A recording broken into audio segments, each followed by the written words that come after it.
an encounter that changed destiny. From the very earliest childhood spent within the strict walls of my rural parish, my fate as Thomas, the son of a respected vicar, seemed to be decided. I was to follow in my father's footsteps, to become a revered servant of the church, dedicating my life to the Lord and to books. From this path, it seemed, there was no deviation, until that summer morning when a carriage, glistening in the sun like a jewel, arrived in our quiet, God-forsaken town. It brought with it Mrs. Ashcroft, the widow of a wealthy manufacturer, and her daughter, Miss Isabel. They were seeking solitude away from the bustling life of London. I saw her for the first time at the parish festival, where she, dressed in a light dress that resembled a rose petal, stood among our modest girls like an exotic flower. Her hair, the color of ripe wheat, was arranged in a high coiffure, and in her eyes, it seemed, the whole world was reflected. Her smile, so sincere and lively, made my heart skip a beat. I, accustomed to restraint and academic politeness, suddenly felt awkward. My sermons, which flowed so easily from my lips, seemed to have been forgotten. Our first conversation took place in my father's library, where she came looking for volumes of poetry. I, as was my custom, was bringing a cup of tea, when she, noticing my gaze, invited me to sit beside her. "Do you love to read, Mr. Cromwell?" she asked, her voice soft and melodic. I answered that I did, and our conversation, which began with poetry, grew into a discussion of philosophy, science, and even politics. I was struck by her mind, her independent views, which were so different from everything I was used to.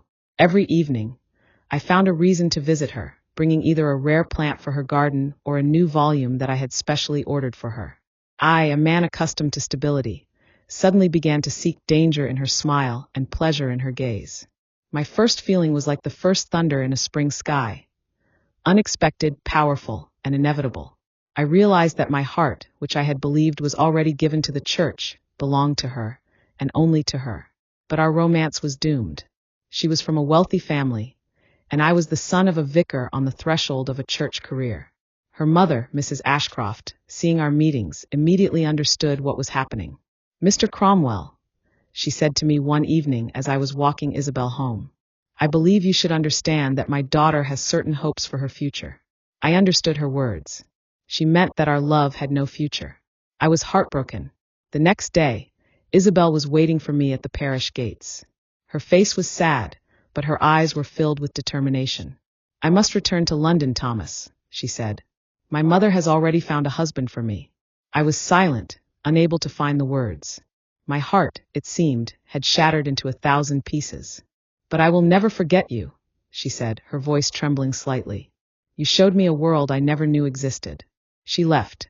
I stood at the gates, watching the carriage as it drove away, until it disappeared beyond the horizon. My life, which I had considered already determined, had changed. I realized that there were things more important than duty, and there were feelings stronger than any law. I decided to give up the career my father had chosen for me and to seek my own path. Perhaps our love did not have a happy ending, but it gave me a new beginning.